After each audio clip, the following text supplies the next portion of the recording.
तर नागपूरमधल्या रामनगरमधील राम मंदिरामध्ये आज मुख्यमंत्री फडणवीस उपस्थित राहणार आहेत। या राम मंदिरातून अधिक माहिती जाणून घेऊयात। तुषार कोहळे सध्या आपल्यासोबत आहेत। तुषार, आज देवेंद्र फडणवीस नागपूरमध्ये येत आहेत। रामासोबत त्यांचं एक वेगळं नातं आहे, वेगळा भक्तिभाव त्यांच्या मनामध्ये आहे। त्या पार्श्वभूमीवर कशी तयारी करण्यात आली आहे?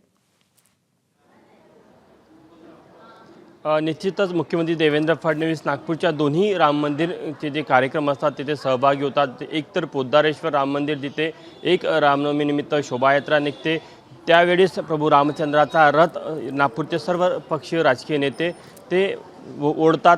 त्यामध्ये मग मुख्यमंत्री देवेंद्र फडणवीस असेल, केंद्रीय मंत्री नितीन गडकरी असेल आणि इतरही राजकीय नेते त्या रथयात्रेमध्ये शोभायात्रेमध्ये सहभागी होतात। त्यानंतर दुसरा जो रथाचा कार्यक्रम असतो, शोभायात्रेचा कार्यक्रम असतो, तो नागपूरच्या राम मंदिर परिसरामध्ये असतो।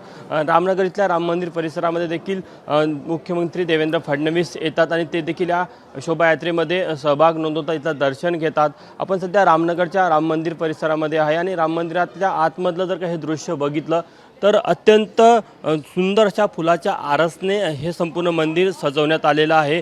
आणि आज ज्या प्रकारे रामनवमीनिमित्त अत्यंत आनंदात, उत्साहाचं आणि तितकंच भक्तिमय वातावरण संपूर्ण देशामध्ये पाहायला मिळतं आहे। आपण बघू शकतो की इथे सकाळपासूनच भक्तांची दर्शनासाठी रेग लागलेली आहे। सध्या गर्भगृहातलं जर का चित्र बघितलं तर गर्भगृहामध्ये वस्त्र परिवर्तन करण्याची सध्या विधी सुरू आहे, त्यामुळे तिथला जो पडदा आहे तो ओढण्यात आलेला आहे।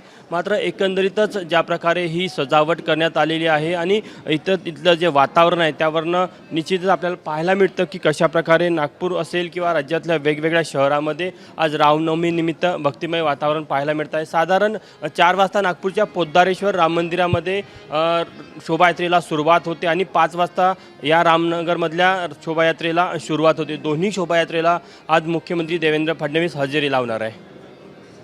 तुषार, या सगळ्या संदर्भातले अपडेट जाणून घेत राहू। तुर्तास धन्यवाद दिलेल्या माहितीसाठी।